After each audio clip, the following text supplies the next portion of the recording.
Hello, let's take a closer look at the space we are in.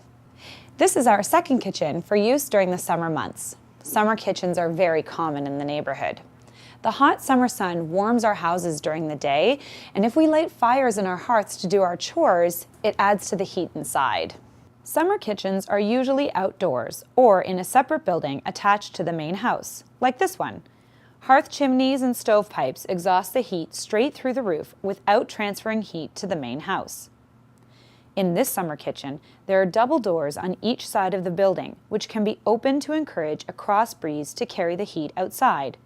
The summer kitchen is used most between May and October, and then the bulk of the chores will be moved into the house during the winter. The wood stove is used to complete a number of household chores. It heats water for tea or coffee, washing dishes or laundry, and bathing.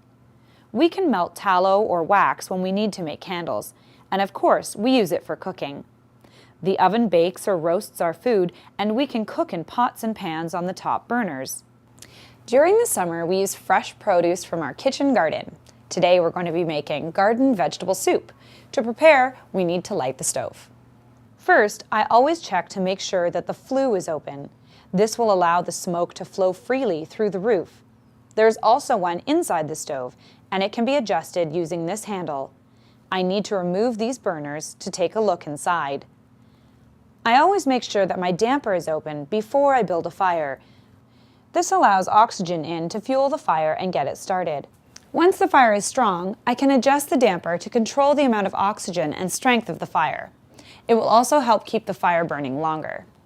When I am ready to extinguish the fire, I close the damper completely to help smother the fire.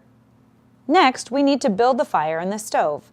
I start off with a light fuel source like newspaper or dried tree bark and layer that in the bottom. Next, I choose pieces of kindling and layer them over the newspaper. I always leave space between the kindling for airflow. If you add too much kindling, there is no room for the oxygen to circulate and the fire will be difficult to start. Once your kindling is in, you can add a few small logs on top, again, leaving space between them.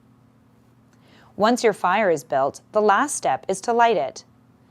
If your fire is struggling to light, you can add oxygen by using bellows, or try shuffling the logs or kindling to ensure that the fire is not being smothered. And there you have it. Our stove is beginning to warm up.